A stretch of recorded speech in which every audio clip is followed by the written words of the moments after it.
జై గురుదత్త. ఈరోజు భగవద్గీత క్విజ్లో క్వశ్చన్: పరిత్రాణాయ సాధూనాం వినాశాయ చ దుష్కృతాం ధర్మ సంస్థాపనార్థాయ సంభవామి యుగే యుగే. ఈ శ్లోకం ప్రకారం భగవానుడు ఎందుకు అవతరిస్తాను అని చెప్పాడు? ఆప్షన్ ఏ, రాజ్యాన్ని పాలించటానికి. ఆప్షన్ బి, యోగులను పరీక్షించడానికి. ఆప్షన్ సి, సాధువులను రక్షించి ధర్మాన్ని స్థాపించడానికి. ఆప్షన్ డి, కొత్త లోకాన్ని సృష్టించడానికి. మీకు సమాధానం తెలిసిన వాళ్ళు కామెంట్ రూపంలో తెలియచేయండి.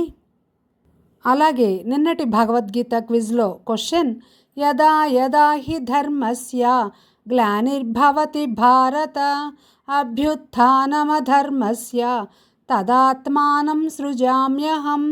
ఈ శ్లోకం ప్రకారం భగవానుడు ఎప్పుడు అవతరిస్తానని చెప్పాడు? దీనికి ఆన్సర్ ఆప్షన్ బి, ధర్మం తగ్గి అధర్మం పెరిగినప్పుడు. అందరూ కరెక్ట్గా చెప్పారండి. ఇలాగే రోజు భగవద్గీత క్విజ్లో పాల్గొందాం, గీతా జ్ఞానం పెంచుకుందాం. జై గురుదత్త, శ్రీ గురుదత్త.